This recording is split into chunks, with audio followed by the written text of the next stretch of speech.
miscellaneous income, as I said, that's really any revenue except state aid or property tax. Probably our largest amount comes from open enrollment, wouldn't it, Gary? Yeah. And so, but there's, Title I would be part of miscellaneous income. Many of those sources certainly have restricted purposes. You can't spend Title I money on anything other than Title I. There are just some other examples: open enrollment, federal grants, state grants, transportation reimbursement, student fees, any interest that funds generate in the district, facility rental.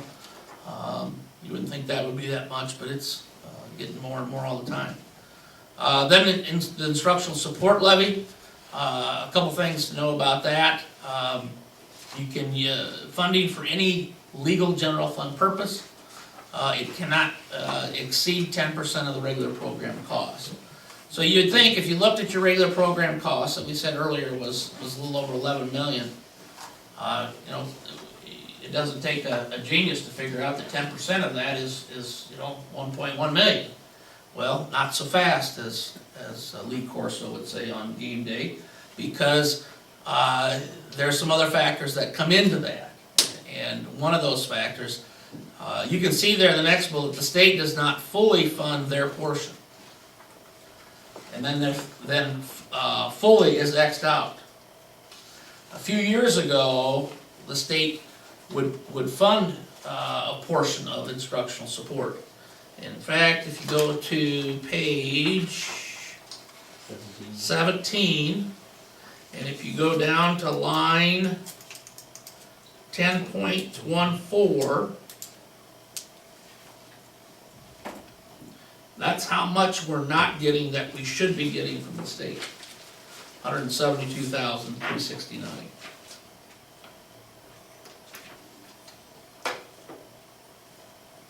What we, and then again, it shows up on 10.22.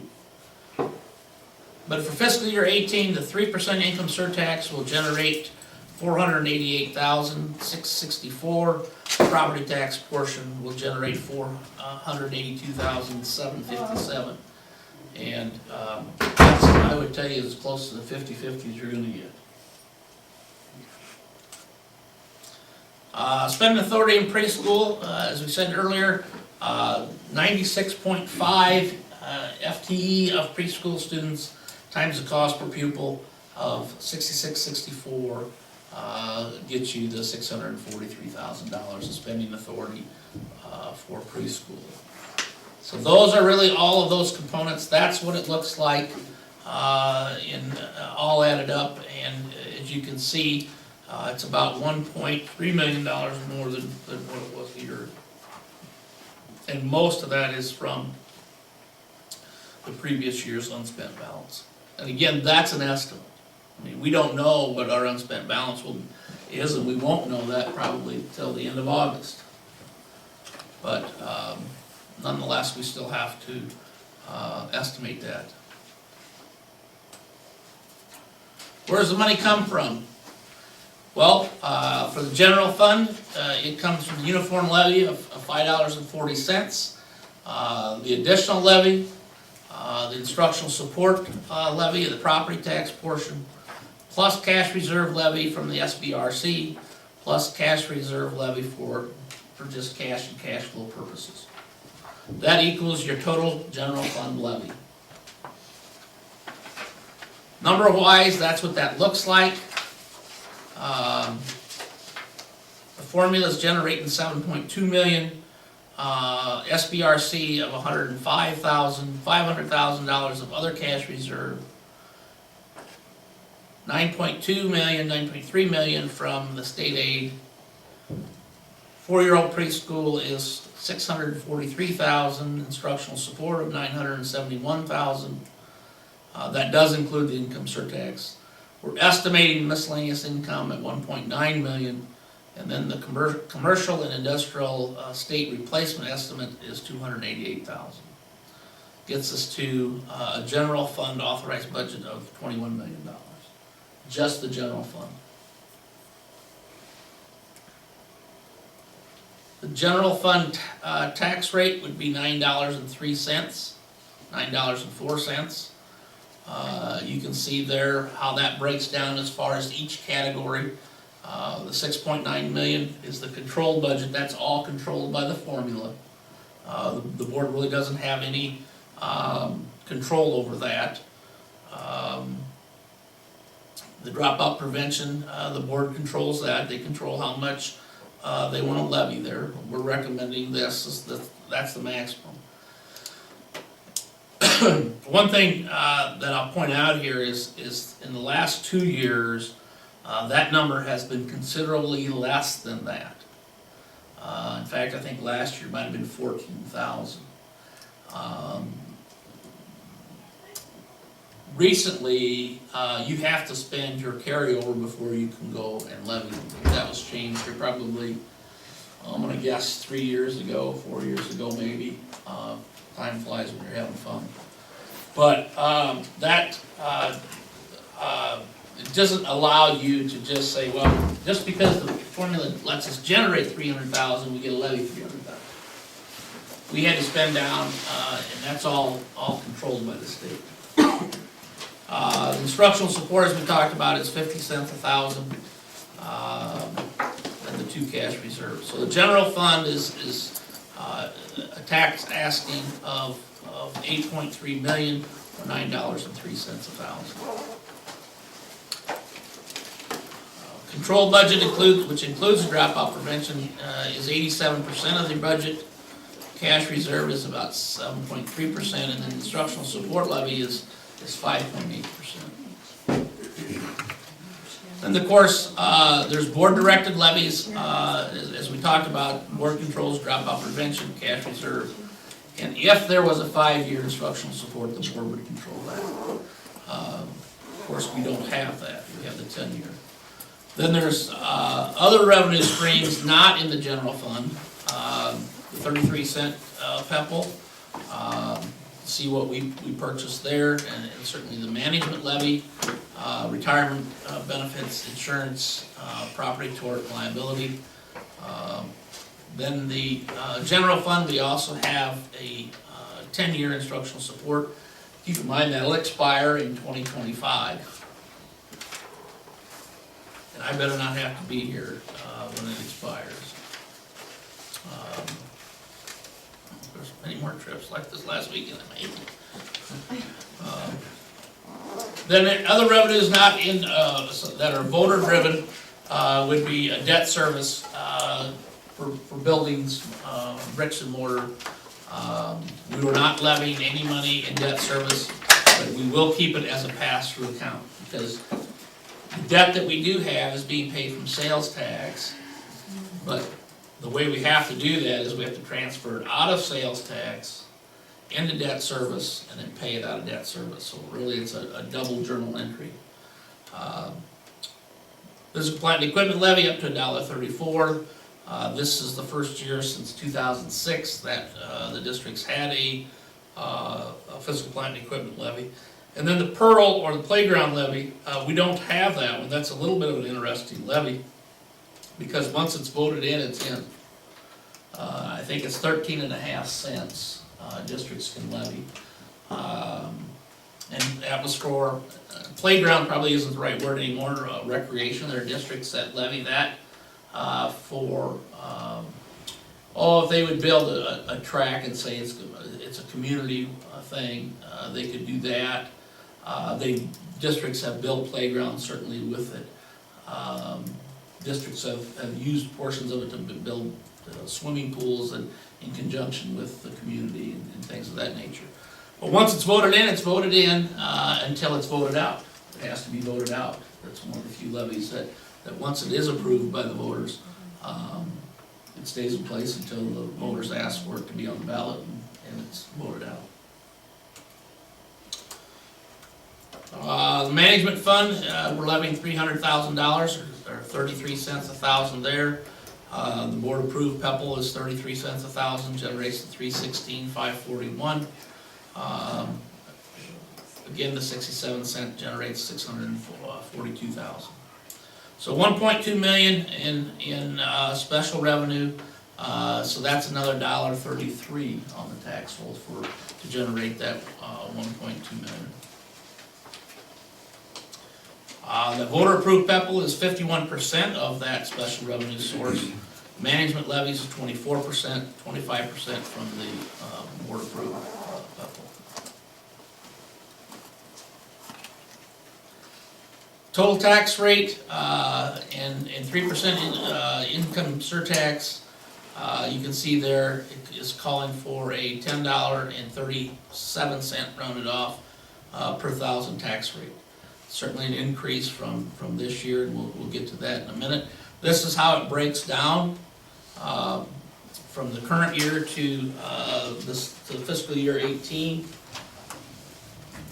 You can see the increase there. Obviously, the biggest increase there is in the dropout prevention, and then in the voter-approved PEPAL. Those are the two big areas where a majority, or you see a majority of the increase. The control budget was for 16 cents of that. But if the board wanted to increase or decrease that levy of $10.37, it has to come from one of the green highlighted areas, because that's the only areas that the board controls. And so you would have to increase or decrease the amount there. We would not recommend that. Proposed budget requires a 1036 or $10.37 a thousand. This year it's 908, so it's a difference of $1.28 a thousand. And again, the differences is the voted PEPAL, and the majority of it is because of the dropout prevention. Those are the two big areas of why you're seeing such an increase. That's not surprising. Simply because our rate has been moving down considerably the last 2 years. And so I would say if you could stay right around the 1036, 1037 a thousand, you'd still be one of the lower tax rates, and certainly in western Iowa and probably most of Iowa. Recommendations is to approve the proposed budget, which includes $287,992 for dropout prevention, $300,000 for management, $316,541 for the board-approved PEPAL, $642,673 for the voter-approved PEPAL, $605,836 for cash reserve. Those are the two added together. $482,757 for the property tax portion of the instructional support, plus 3% for $488,664 from income surtax. That was quick, but as I said, most you have seen all of most of those slides before, other than the amounts, and so. But I do want to just take a minute to walk through the budget forms. One question for you. Yes, sir. On cash reserve. Yes. Last year was 55 cents, 56 cents. Proposing 66 cents to increase of 10 cents. Does that increase the amount looking for in cash reserve, or is that? And if so, why more cash reserve needed now? We did put more on cash reserve this year, I think, than we did a year ago. And some of that is, some of the 500,000 is recouping money that, from the special ed deficit that we had. And we're able to do that, and we're able to go back, because we had a deficit, you're able to go back and tax for that deficit. We did not recoup all of it the year before, when we had a much higher deficit, because it was too high. And so then we recouped some of this year's, all of this year's we recouped because the deficit was lower. And then the other, in fact, we might have, if I'm not mistaken, we might have levied $600,000 last year. I'd have to go back and check. But and then the other is for cash flow purposes in July, August, when we're not receiving any state aid.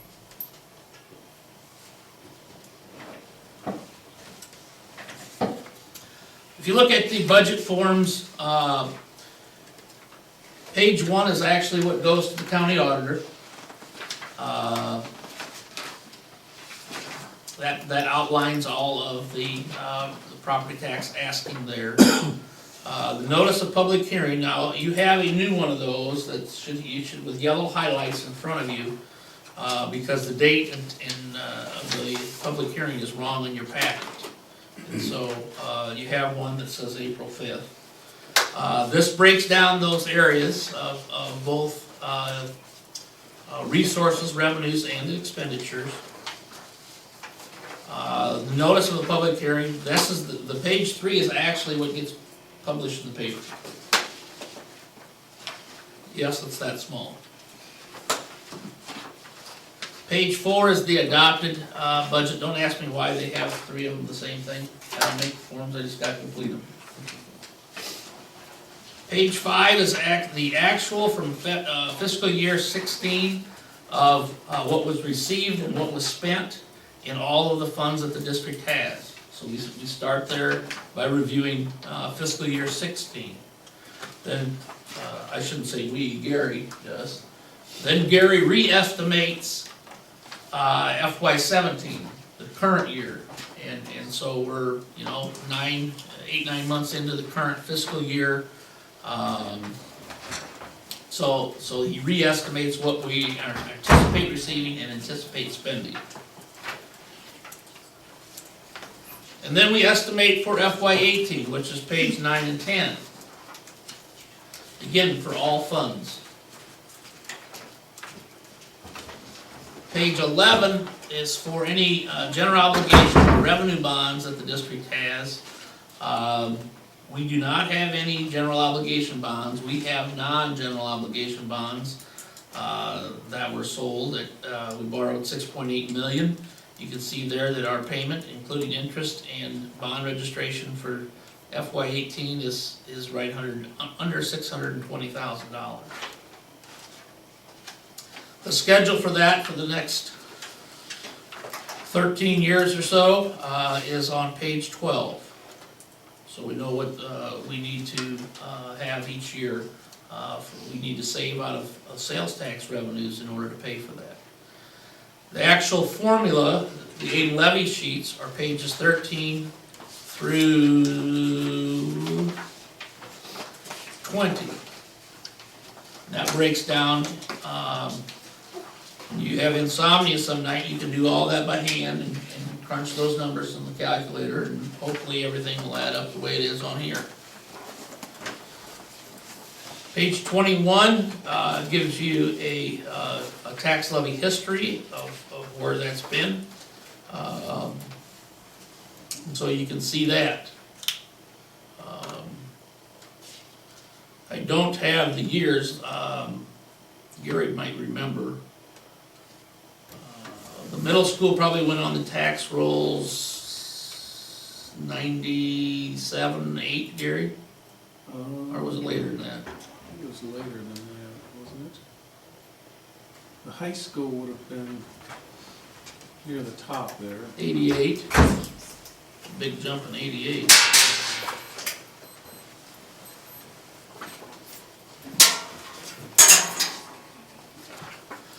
Um,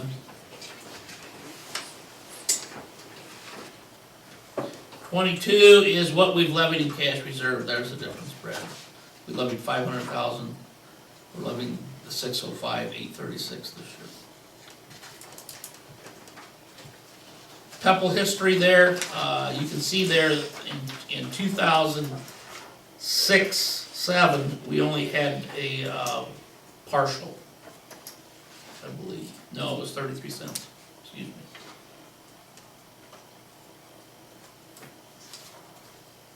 And then the assessed valuation of the district is on page 24.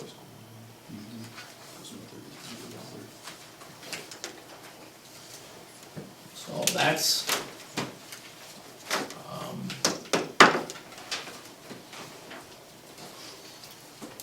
questions that you have.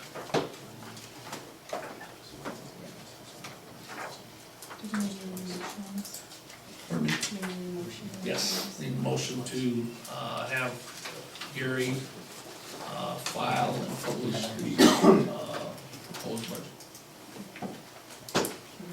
Yes, I move that Gary will file and propose, or in the proposed budget for fiscal year 2018. Second. Dwayne, Yes. John, Yes. Jennifer, Yes. Gina, Yes. Brad. Yes. Well, I think we sucked the life out of us now. Sorry. Public forum, anybody for public forum? We have I do not. shout outs, we're not gonna forget them this time. Yeah, I gotta bring those up, give me a minute here. I got them on my computer.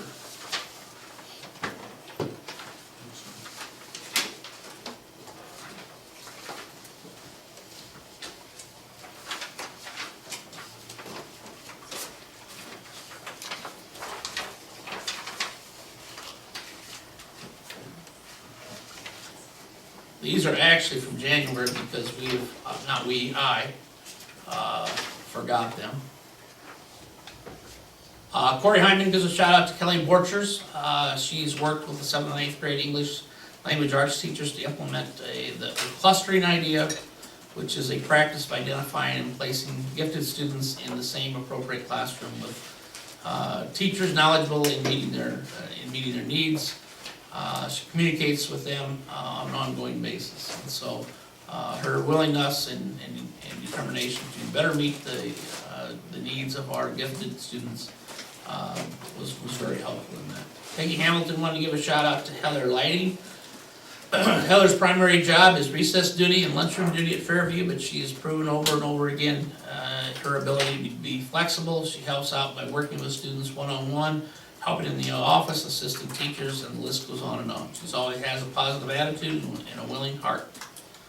Kayla Stasser gives a shout out to Pam Hutchinson, who's always willing to pitch in and help out her fellow teachers. She works hard and is always ready with a smile and encourages her students to do their very best. And Kluver wants to give a shout out to Micah Neary, who's working hard to create engaging units with the new, the new science standards.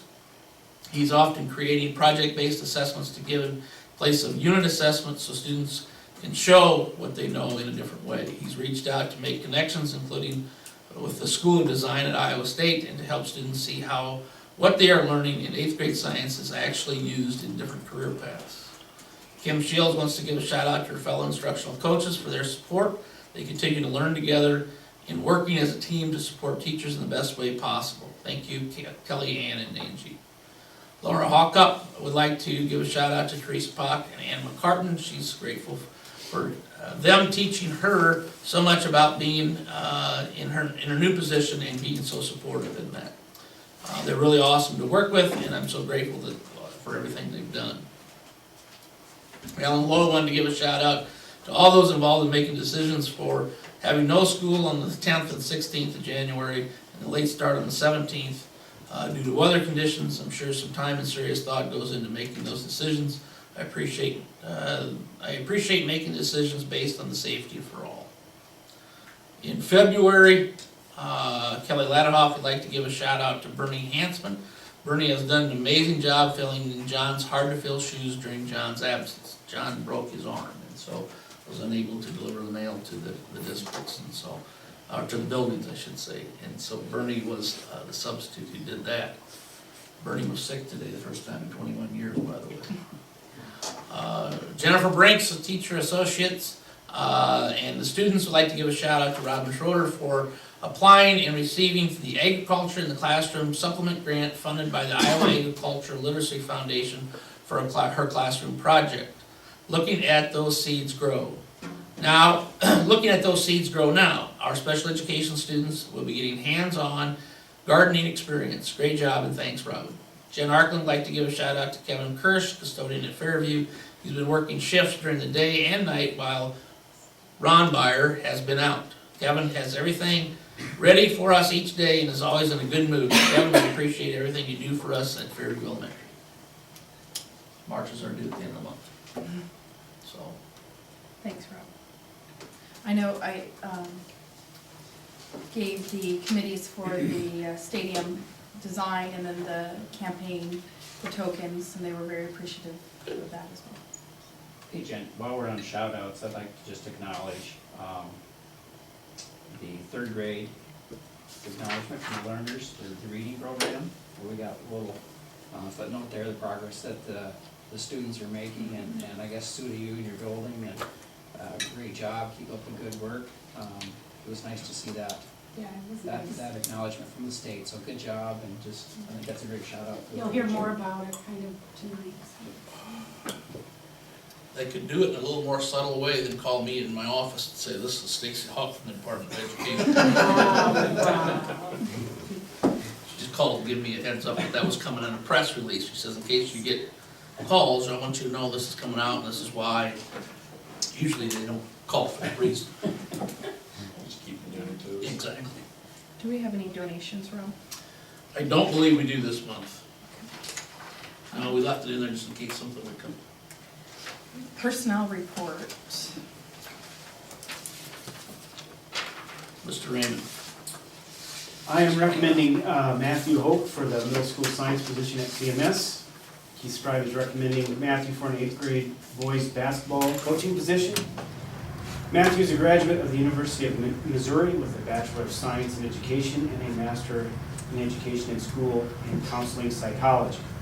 Matthew is currently teaching at Good Creek Amana School, Community School District.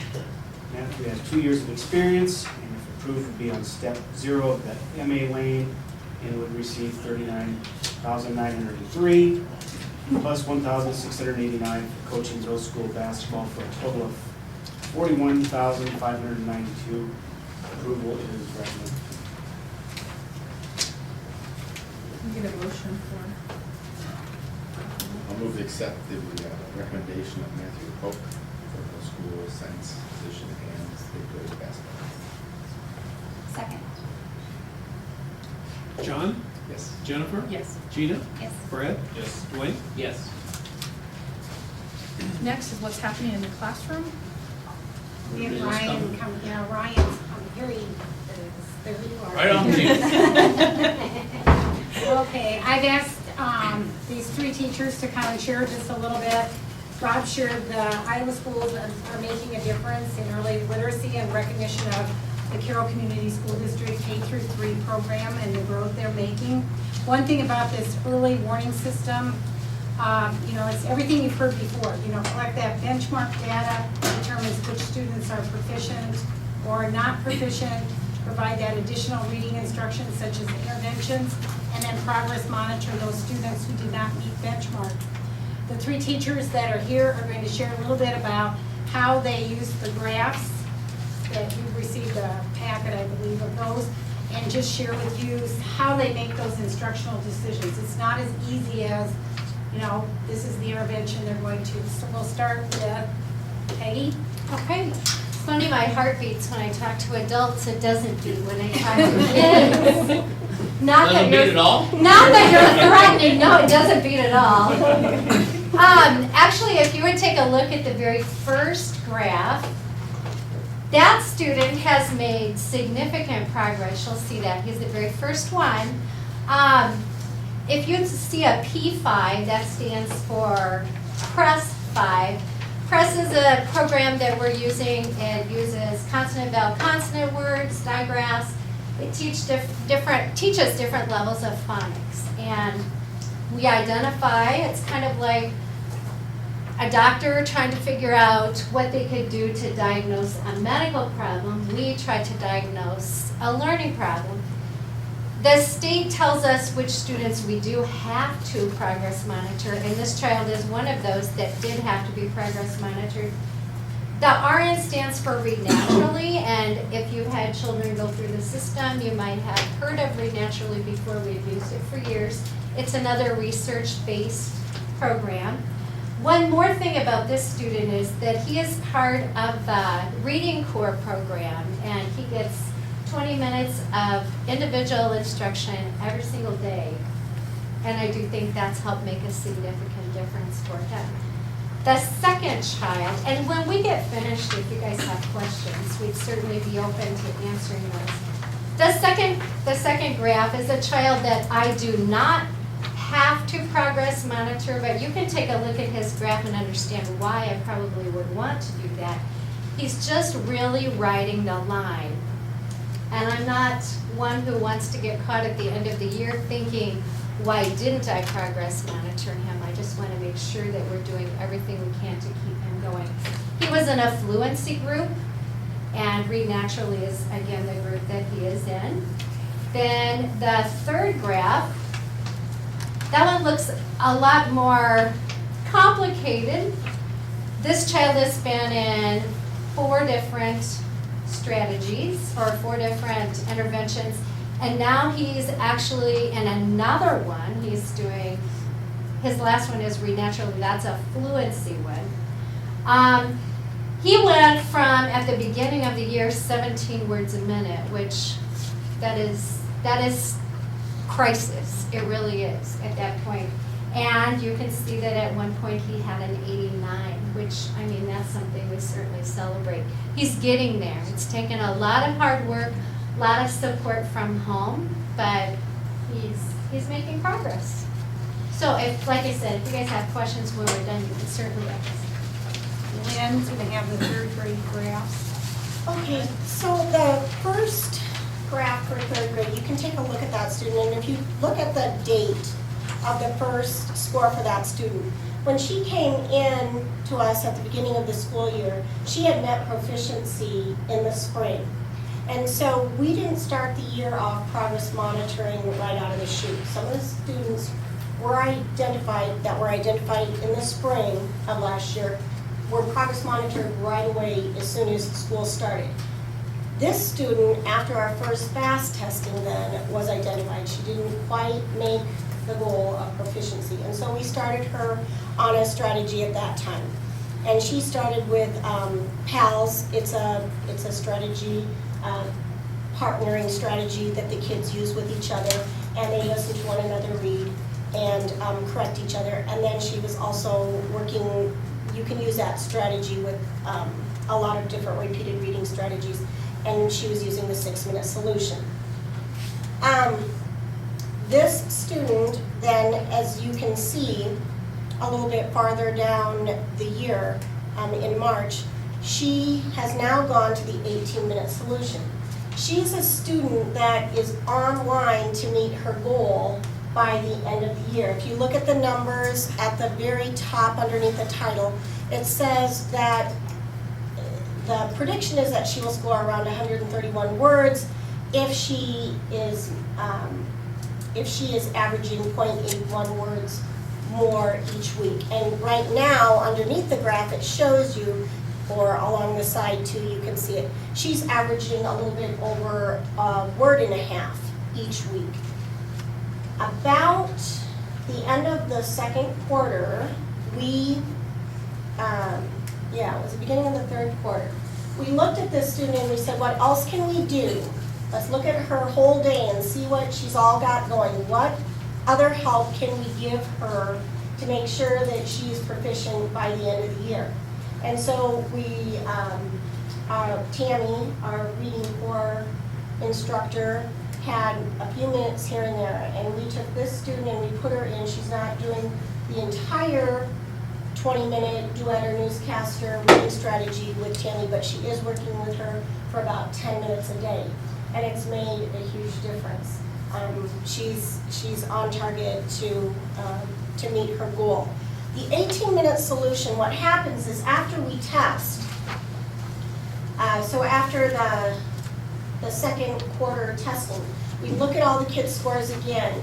We have to regroup them all into tighter time groups, and some kids' scores may have changed, some may not have changed significantly in terms of having to move them from one group to another, but we only have so many adults and all of these students that we need to put into groups that hopefully we can meet their needs. Sometimes it's not a perfect fit. So this student went from the 6-minute solution, and she's now, as you can see at the bottom, she's in the 18-minute solution. In the 18-minute solution strategy, she's reading that passage at a minimum of 4 times. The teacher's reading it to her, they choral read it, their partner reading, their duet reading, And so it's actually a little bit more intense than the 6-minute solution that she started off with. But that could be for a couple of different reasons. It could be, well, should we amp up the program just a little bit more and see if it makes a difference? Or it could be that the majority of the other students, when we went to place them, did need a little more of a more intensive program, and that's the group that she fit into the best. So it's not always a perfect fit, but we try to make it fit as best we can for the students. The second student also has had some up and downs. She was in a strategy at the very beginning of the year, and she is, well, all of the strategies that you see there, the 6-minute, the 6-minute, the West Virginia Phonics. That is a really neat curriculum that the 3rd grade uses. It has a lot of different fluency stuff, from word fluency to phrase fluency to connected text fluency. And so she's working on some phrasing, or she was working on some phrasing while she was in the West Virginia Phonics strategy. And now she's also moved to the 18-minute solution. And as you look at her numbers, you can see that she is on target to meet her goal for the end of the year. We try to look at these graphs. We're progress monitoring every week. We try to bring these graphs to our PLC meetings each week and take a look at them and see, if we need to make a change, if we need to add something, if we need to change the intervention that we're using.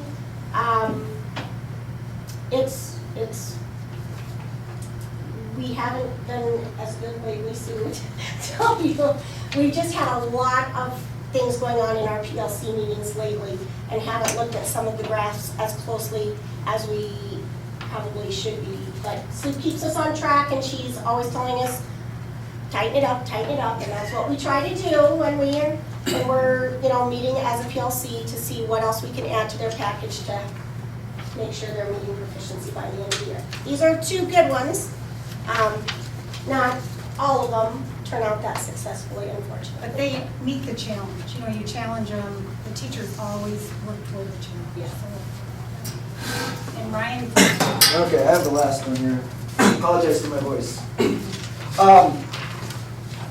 So I picked just 4 different ones from my class that kind of highlight the different types of students that I would have in class. The first one, this girl was a move-in, and so that's why her date is a little later than the other dates.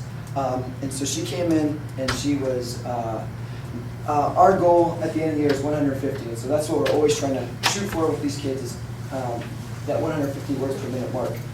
And so we really worked hard. In fact, she was in my type 10. We do a lot with 18-minute solution that Lynn mentioned. By the time they get up to 4th grade, you see it in the lower grades. A lot of the times they are doing a lot with the phonics. By the time they get with us, they're usually pretty accurate. And so out of all of our students, we only had 1 student in 4th grade who did not hit the 95% accuracy mark. So overall, we're really focused on that fluency if they haven't hit that 150 yet.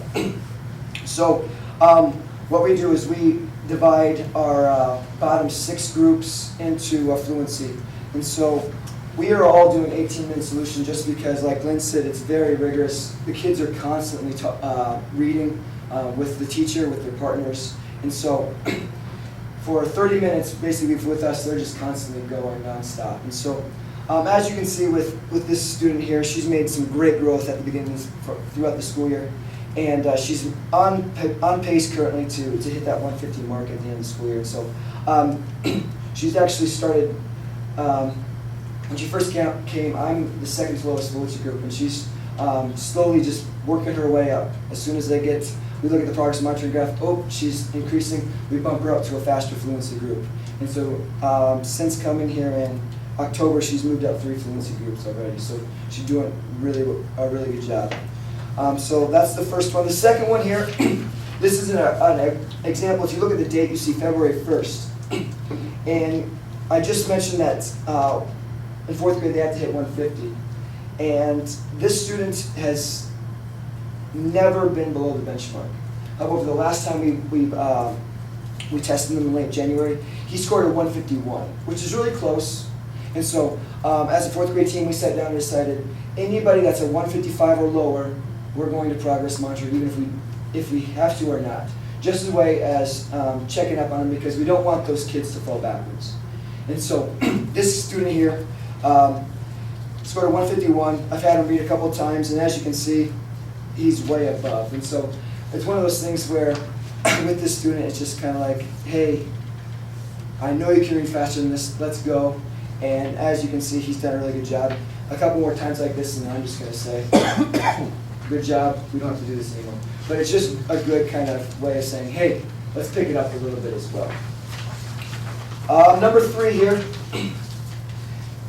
This student also didn't have to get progress monitored, but she didn't hit the goal at the beginning of the school year. So as you can see, we started off by doing a lot of bouncing around right below that 150 to start off with. And so we actually switched her to a different fluency group. And you can actually see right about when we switched that, right before Christmas break, and she just started taking off. And she kind of bounced around a little bit there. There's a dip right after Christmas break.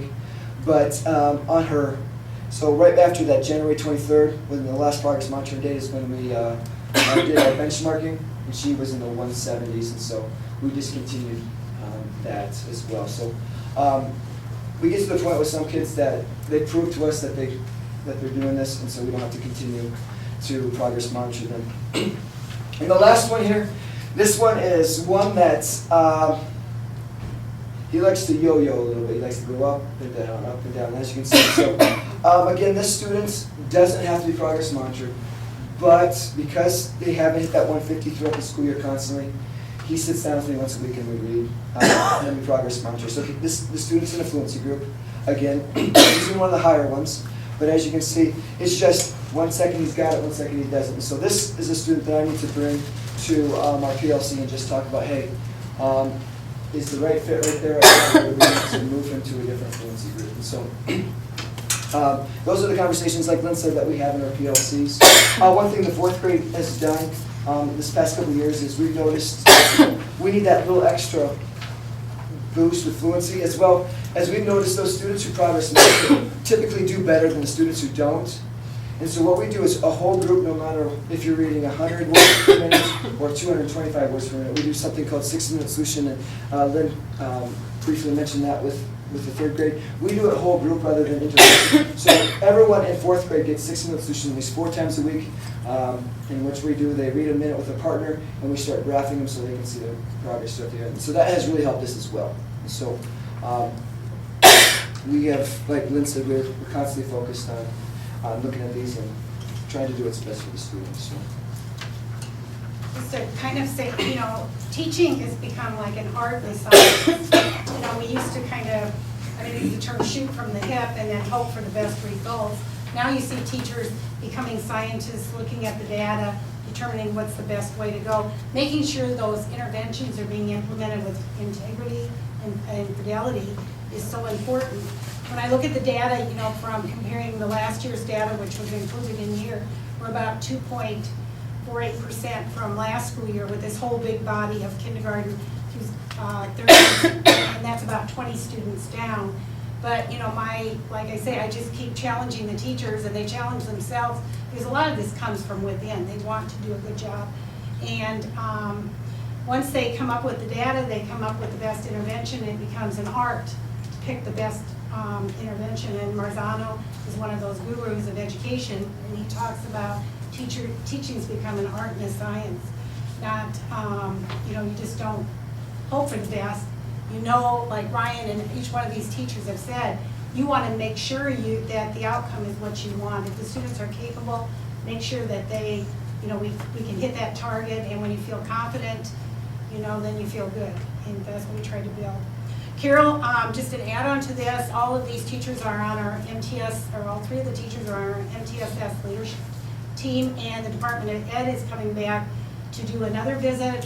Remember a year ago, November, they came and they did the universal instruction assessment, differentiated accountability visit, and they were here for 4 days.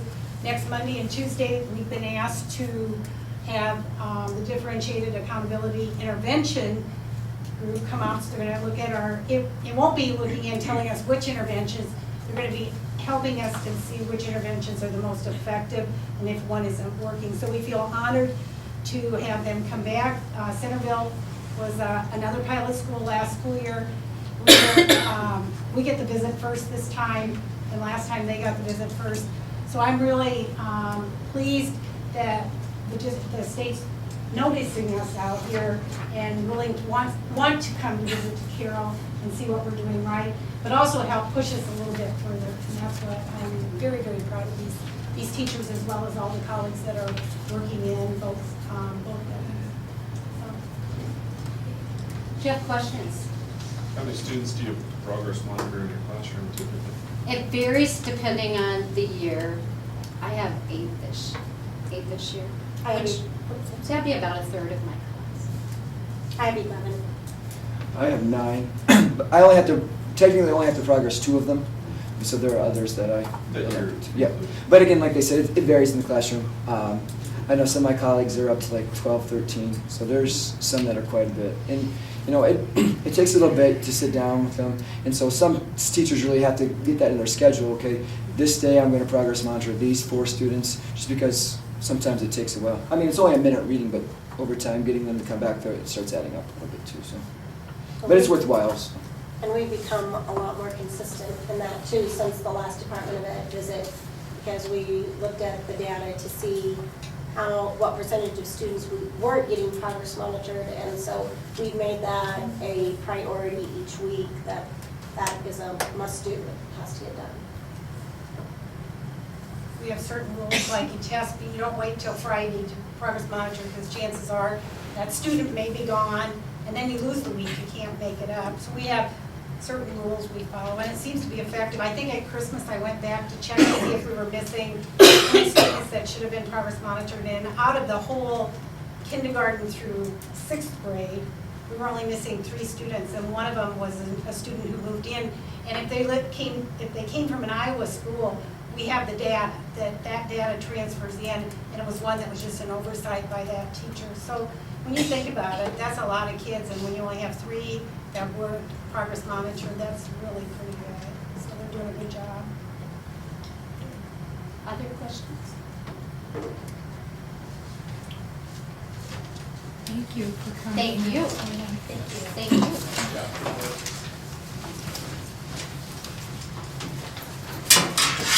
Next, we have the administrative reports. Certain principal want to go first?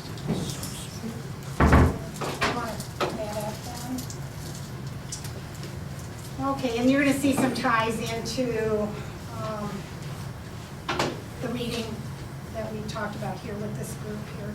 But in the first set of slides, you'll see that Andrew Lauber came from Pioneer Seed Company and talked to 2nd graders about farming in the past compared to current farming practices, and he showed farmers how they use drones to monitor fields. And you know, that one thing I'd like to say is whenever we have people come in and talk to our students, or if we do field trips, you know, the community is more than welcoming to come in or to allow kids to go to their different businesses or areas. A really big week during the school year is Dr. Seuss Week. We don't just celebrate on that one morning or the morning of the birthday, but you'll see here are 3rd grade teachers decorated their doors, and you see there the thing 1, thing 2. This happens to be this is thing 2, but I didn't get a picture of thing 1. That was another teacher's, then 1 fish, 2 fish, red fish, blue fish. And then we have the Lorax, you know, the Lorax dark and dreary, Lorax happy, you know, so we've got, and that happened to be pajama day. So all the 3rd graders were wearing their pajamas that day, and when the pictures were taken. The next, we do a lot of, every day at both buildings was a certain thing, and you can see Linda Lingle, she's a teacher associate out at Fairview, and it was either Cat in the Hat, black, red, white day, and then she found a twin student who dressed the same way. And then the little guy to the right there, The Places You'll Go, is the book, and he wants to be a police officer. So he came into my office, and I was very proud of him. He did a nice job with me, so I took his picture. We have Hat Day was one of the days, and you'll see the kids on the left. And then Linda Lingle on Pajama Day wore a dinosaur costume, so I'm not quite sure where that came from, but whatever, but it gets all the students wound up. We had, second grade did floats. They can do it as an optional, they have to do the floats at home, and then they line up all the way down that corridor, that hallway, and you can see Cat in the Hat, the Lorex. Next one, green eggs and ham, and then I think we have another Lorex, and then the places you'll go. And Candace Ostrich's room, back, and right there. Candace Ostrich's room, they were reading Dr. Seuss books during free time, and so, you know, we just tried to build it in during the day. And one of the, this isn't connected to Dr. Seuss, but the preschools classes have all gone to the library. They're kind of spread out. And Diane does a really good job. Tomorrow night we're doing a preschool family night for our preschoolers that are going to go to school next year. And Diane will be there to help encourage parents to read to their children, sign up for library cards. And we found that it was really important for our kids to get to the public library. Perhaps it encourages the parents to take their children to the public library and check out books, especially during the summer. And this is Jump for Heart, and that happens to be the second graders doing that. Keith Peterson and then Sydney Serkovich here for, Keith did second and third grade and Sydney did fourth grade. So their jumping participation was excellent, and second grade raised $1,492. And then this is third grade, and they raised, between third and fourth grade, they got more points if they could combine the money, and it was $3,850. And I know they raised money in fifth grade also. So Jump for Heart was a good thing for us here at both the schools. This is a science project, and it's called What Makes Roller Coasters Go So Fast, and it's about energy. And there's a really neat website our teachers have access to. It's called Mystery Science, and this is parents' class, and what they do is they've set up a tube, or half a tube there, and then they send more marbles down, and you'll see that the books, there's 11 books I believe there now, and then there's a styrofoam cup at the end, and they're supposed to bump another marble, and they do not want it to go into the alligator's mouth, which is the styrofoam cup. I'm going to show the next one. And then what they did was they took the variables and they lowered the stack of books, or they did something else. I don't even know, I can't remember what they told me. But this works on potential energy and kinetic energy. So that was their task. And this website is just fabulous. And we don't have to buy books. We do have to buy materials, but it's really a neat STEM type, user-friendly. Usually there's a video with it, and they start with kindergarten and go all the way, I don't know, through fifth grade for sure they go through. So anyway, it's a fun deal. And then I highlighted, the recognition we received, and I want to also point out in the next slide some other people who support our students in reading. We've got our Title I teachers, and that's Cindy Neighborhouse. She works about a quarter of a time at Adams with third grade, and then she spends the rest of her day at Fairview. And then we've got Ashley Ehrenholz working with another group of students there, and that's, I think, a combined, because it was a 2-hour early dismissal, so she, rather than saying, I'm going to not meet with a group of students, she combined those two little groups together. And so those are helpers. And then this is Ann Semprini, who spends half of her day at the Kemper over at Holy Spirit site. And so working with kids. So we have to give a big, accolade to these teachers, because they really help support our kids. Not only do we have our core reading, we've got our Tiger Time, we also have those Title I teachers. And then here is our reading core tutor who works half-time at Adams with the third grade. Remember, they can only work up to third grade. And Diane's kind of going through meeting with her to analyze the data and make a decision about maybe some changes on interventions. The reading core has only a certain number of strategies that they'll let the teachers work with.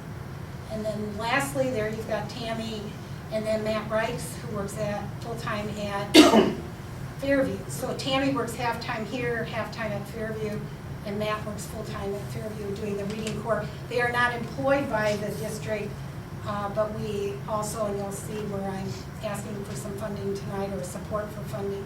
And then we pay for the programs through our early literacy money, state money, for K through 3 reading. So anyway, that's, I think that pretty much covers what I was trying to do. Thank you.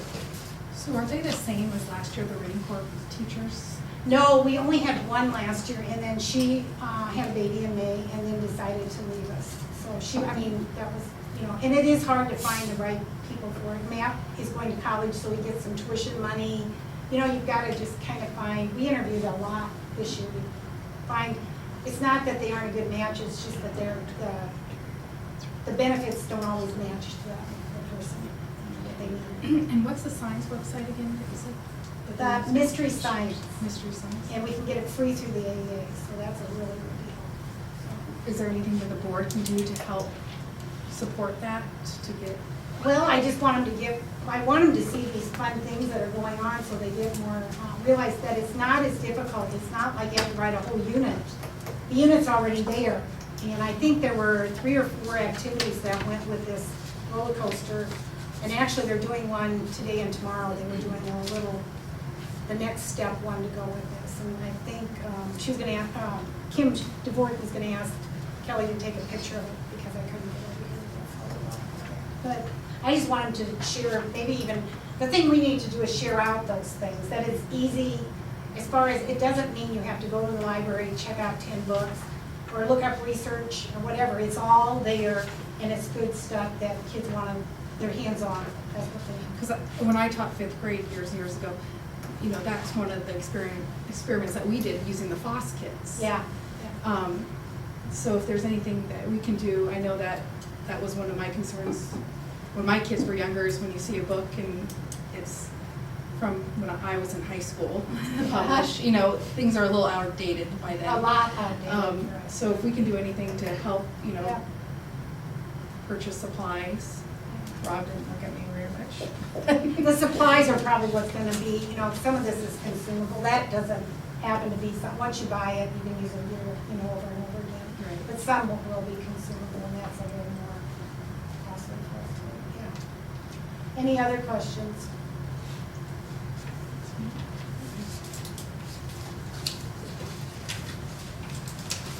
Thanks, Sue. Good. Oh, boy, hope we get green grass pretty soon. You see that first picture? Show the school with green grass. Hopefully soon. Christina Miller started up the art club, and it runs Tuesdays from the 7th of March through May 9th. Opportunity for students to work in the art room. Goes from 3:30 to 4:30, and just started up here. And the first week, there were 16 students at the first session. You can see a couple of the presenters with their art presentations, and they're certainly doing a good job. Walked in and observed, and a lot of good work being done there. So.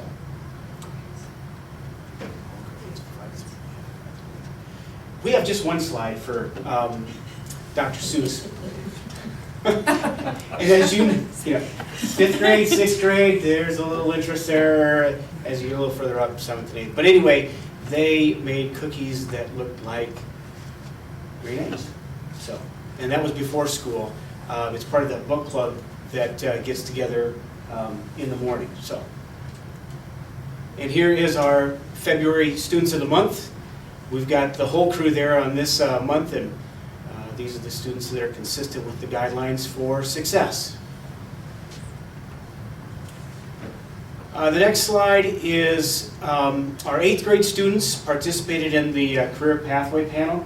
Gives an opportunity for local professionals to come in, visit with our 8th grade students, and share their experiences as to what their careers, what they do, what does it look like. And when I visit, the question that always comes up is, what is it that you hate most about your job? And so these presenters have a chance to share that as well. And a lot of different presenters from the community that come in and do that program. And then we have Bob and Vern from the read a Legion post, and we had our flag essay contest, and the students, all fifth graders participated, and they wrote what the American flag means to them. And Bryn Bowman was actually the winner of the flag essay contest for fifth grade. And here we have Hayden Toft. I've talked a lot about the National Geographic bee, but Hayden is the first person to win 2 years in a row. He won as a 7th grader and as an 8th grader, and not only did he win our Carroll National Geographic bee, but in 7th grade he moved on to the Iowa State bee competition, and he will do that again this year on March 31st at the University of Northern Iowa. Here's our middle school attendance, and it's usually just a little bit better than that, but February hit us hard. A lot of kids that were sick, and it's nice to show this because the state report card, actually one of the pieces that we're, so to speak, graded on is attendance. So it's good to have solid attendance, and I expect those numbers to be up in March. And here's other events and programs that our students 5 through 8 have participated in, or have participated in, and will participate in soon. So, any questions? Jerry, you mentioned about the book club. Yes. Can you tell us a little more about that? The book club is a club that Ann Kluver and Kelly Borchers put together, and it's an opportunity for kids to come in, find a nice place in the media center with the beanbag chairs, and they get to not only read books, but they get to share books that they've really enjoyed reading, and try to engage other students in reading those books as well. So a little bit of a sales pitch with that, and we've had great numbers, huge numbers coming to it. So, yeah. How long have you been doing that? It just started around the latter part of December.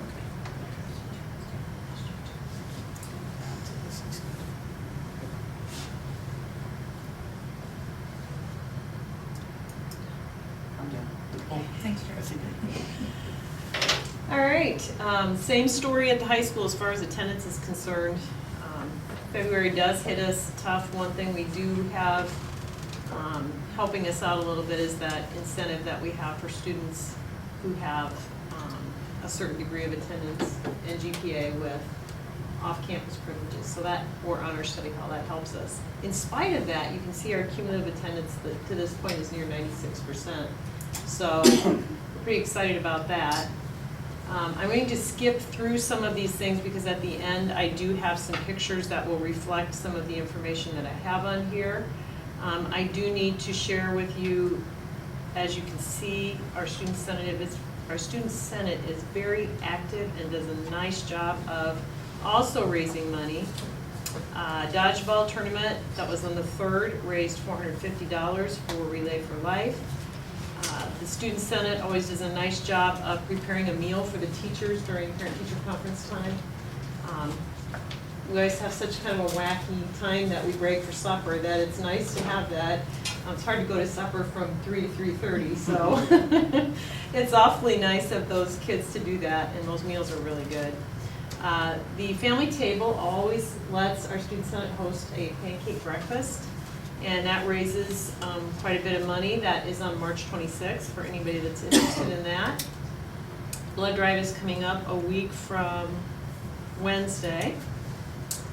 Have a fun mini putt golf tournament just to kind of break up the spring here a little bit, and an Easter egg hunt. No Dr. Seuss celebrations though, but the Easter egg hunt's kind of getting close to that. Fun movie night in the auditorium that the Student Senate hosts, and then the Glow Run is actually a problem solution project from, golly, 3 or 4 years ago that has continued to be an annual fundraiser, and that's a really neat thing. I threw that out on Carroll High Facebook page. I'll show a little bit about the band here in a moment. There is a jazz show that's on tonight at 7 o'clock in the auditorium. FFA too has had some very big successes.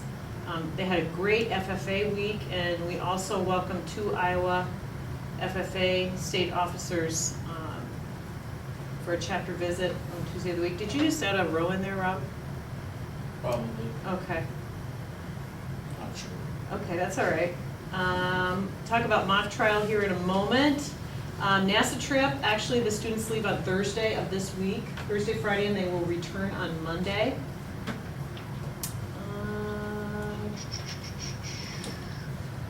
Professional learning, we actually, if you remember, I talked a little bit about the Be Me for a Day before, and Pella Corporation is our partner at the high school, and they are sending a team out next, the 22nd, is that this week? Yes, the 22nd, and they will meet with half of our staff to start to talk about an extended partnership with teachers visiting out at Pella and Pella Corporation coming in and working with classes. We're pretty excited about that. We're not sure exactly what that's going to look like. I should know more after Wednesday of this week. Registration, Mr. McCartan and I met, not last week, but the week before, and we went through all of the numbers and all of the schedules, and we have a pretty solid idea of how many classes of each thing there are going to be. Happy to announce that the computer principles class is above what we expected as far as the students that have signed up, so we're pretty excited about that. Mr. Cordes, if you could click on that link at the bottom, please.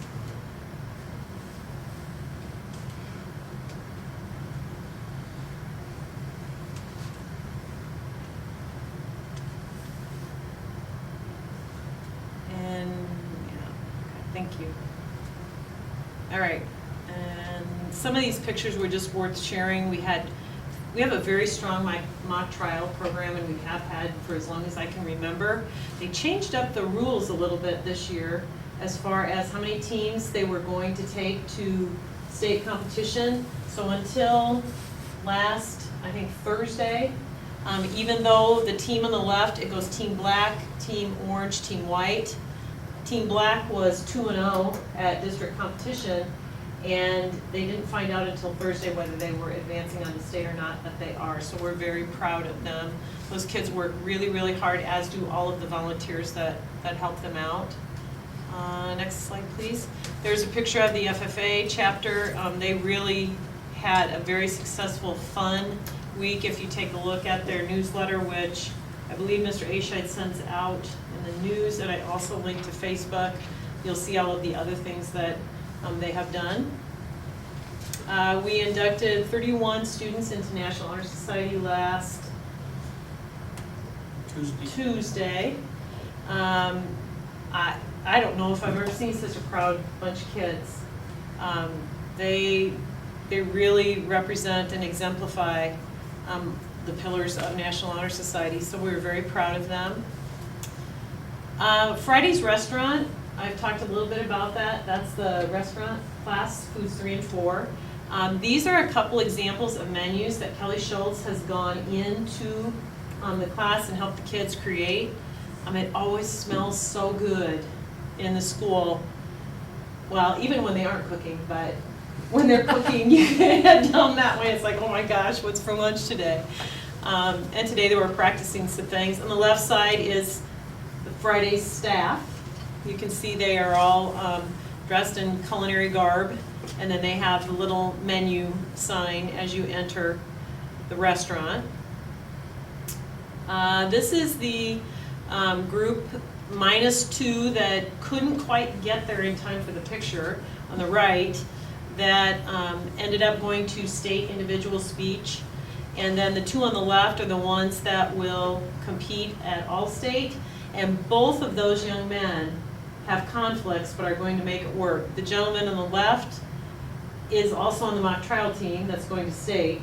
So he will leave from competition and drive to Cedar Falls in time for this competition. The gentleman on the right will be at the NASA trip, and he's flying back in order to get to competition on time. So these kids are very, very busy and really dedicate a lot of time and talent to our school. Kelly Schultz came in and worked with Algebra 1 class on spheros, and that's another, Sue was talking before about how the AEA supplied something, but I can't remember what it was. What did you say? You got, oh, the website for free. They also have lots of equipment that if you know about, you can check out. So these are little robots that the students had to program on an iPad, and then they would see who could make a program that would make the Sphero drive down the hallway the farthest. And so they were in teams. And if you ever get a chance to see Kelly Schultz present, you'll want to do everything she asks you to do, because she's so energetic and engaging. And so she had these kids working pretty hard during that class. Part of what we try to do in our library is create opportunities for kids to get away from technology and just the makerspace atmosphere. This young man was pretty proud. He finished a 1,000-piece puzzle, and I tell you what, we had to hurry very quickly to get that picture taken because he wanted to tear it down and start the next one. So the next one's already ready to go. So he was pretty proud of that. Parade of bands, I don't know if I've ever seen that many people in our gym before for the parade of bands. Mr. Raymond was there as well. You can see how full the gymnasium was. Had some high school kids entertain as the crowd filtered in. Here are just some pictures of the different bands performing. We had the 5th grade band perform, the 6th grade band perform, the 7th grade band perform, the 8th grade band perform, and then the 9th through 12th grade band perform. And then at the end, the entire group got together and played the school song, which you'll hear in just a second. Sue, 2nd grade, the 11th graders partnered with. They came, the English 11 classes came to Fairview and worked with each individual 2nd grade class. And they're collaborating together to write movies. And so as soon as we get some of those done, we'll show you. Those are the best ever. It's a lot of fun. I've talked to you before about our science team and the University of Iowa STEM Innovator Project. And here, the science team, after professional development, they go for another couple hours in the science room. This is a Skype conversation with Davenport East, and it's pretty interesting to listen to what's going on the eastern side of the state and share with a school of that size and magnitude. Parent-teacher conferences, we were pleasantly surprised that we had a very good turnout. Typically at the high school in the spring, that's not the case, but I would say we had probably more people on Thursday than we did on Monday. So we're pretty happy about that. Show choir competition this past weekend in Underwood. And March Student of the Month, Ashley Feld. And if you click on the link, Mr. Cordes, this is a video of the entire 5th through 12th grade playing the school song.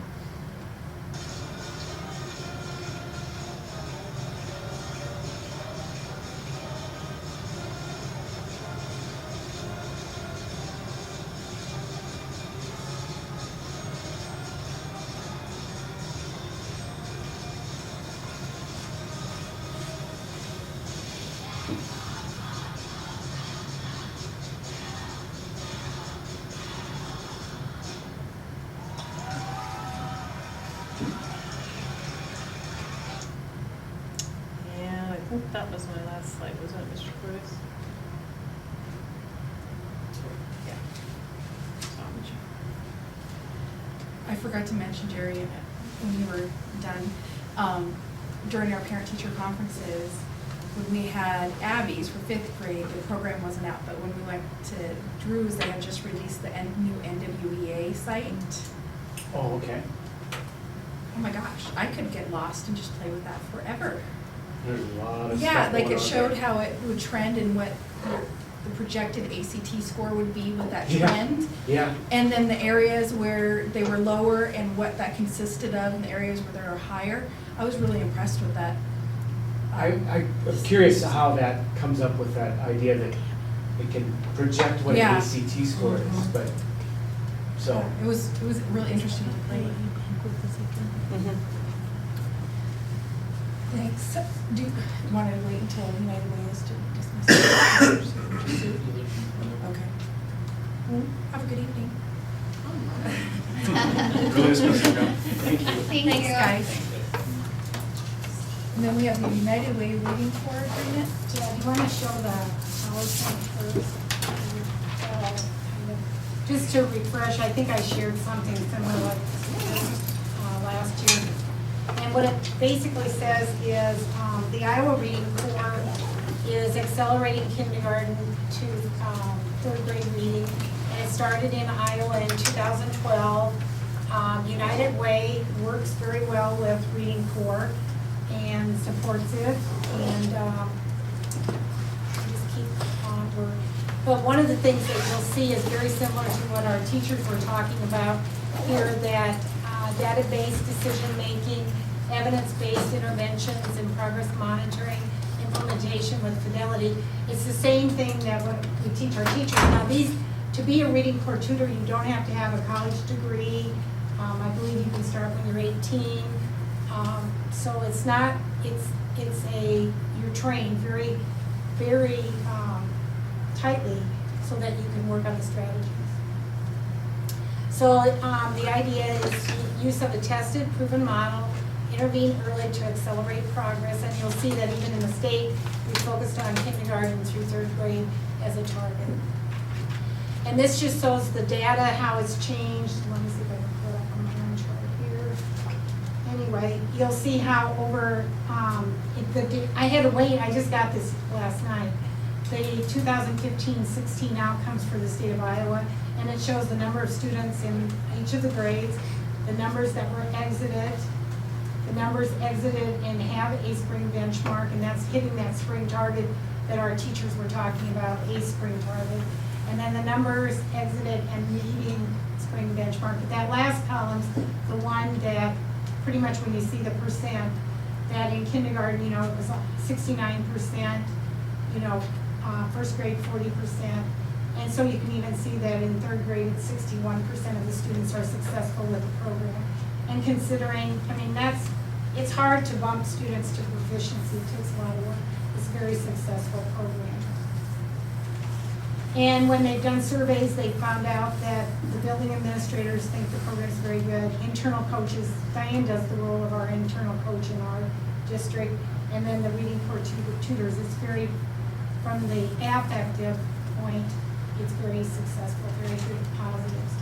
And so what they're working on, we're planning for 2017, 2018, and you need to have, they will commit, Reading Corps will help us find a local people to recruit or help us recruit. They'll provide the flexibility of an internal coach and also an external coach. We'll secure local matching funds, and so what my next part of my presentation will be on asking the United Way for 1/4 of a person, which is 1/2 of a half.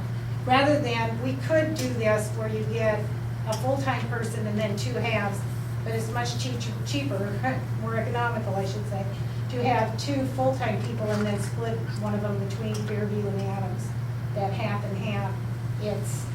And the benefits are much better if you do hire for full-time people, so I like that idea.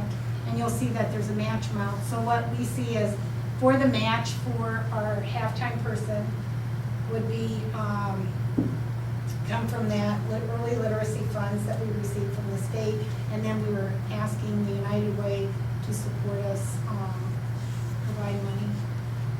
And so, just looking at the pictures, what makes it successful, it means that we have teamwork, we work together, we have those internal coaches, we've got the reading tutors, we've got like United Way supporting us and all of that. So, I'm going to have you look at the document that I have, and just kind of the same thing that we've asked for before. There are 3 places for signatures on here. I'm going to ask you to turn to 1, 2, 3, 4. And my number is off $1 from what the number in the PowerPoint was, but you'll look at here, if you look at that 4th page, you'll see that last year a half of a half-time person was, or a half-time person was, half their salary would have been funded through United Way at $2,250, and now, I had called last week to see how much it would cost, and it's up a little bit. They guarantee this is the maximum that would go up. It won't be any higher than that. And then from other sources would be that early literacy fund. And so then most of these pages are just verifying that. So there is a little bit of a cost for both the district and for the early literacy funds in United Way. So the questions at the back, I want you just to look at question 2. It's questionnaire for United Way hearings. And looking at question number 2, starting with the sentence that starts during, and then you can see that we've had 1.5 tutors at Fairview, even though they haven't been funded by United Way, and a half at elementary. We see much success, those 20-minute sessions. We have, Matt Wright started out at the very beginning of the school year. Like I said, he's still taking college classes. Tammy O'Meara didn't come on board till October. We interviewed many people. It's not that we couldn't find qualified people, it was that the situation and the benefits don't match everybody's need. And so she came on in October. We've had, at this time when I wrote this, we had 41 students who've received reading core instruction since the beginning of the school year. 7 have exited and 2 more are close to exiting, meaning they met the targets. 2 students were discontinued, and it might mean that if they weren't in attendance, we really have to make sure that the kids have good attendance, because that person's sitting there, that tutor's sitting there, if we don't have a student that's there regularly, or if they miss a lot of time, we're working on that on a different way with Hunter Harmony, but still, that person's sitting there not doing anything. So we want to make sure we have students that are there regularly. Or the instructional strategy may not match. A lot of the strategies are fluency-based, and maybe they need more direct instruction, a different program that we might have available. So we realize that too. And then, so once the students meet the designated targets and they leave the program, we automatically assign new ones to fit their slots. And I hope in 10 years, we've had so much use on that stadium, on that turf, we need to find a way to replace it. You know, to me, that should be And the find the goal. money for it. Yeah, but to me, that should be the goal, is we build this stadium, we build it nice enough that everybody wants to be on it, and we find ways to get every kid on it, every parent on it, and utilizing it. You know, why have a $6.2 million stadium if we're not allowing people to use it? At what point does the use become a rental? Organized event.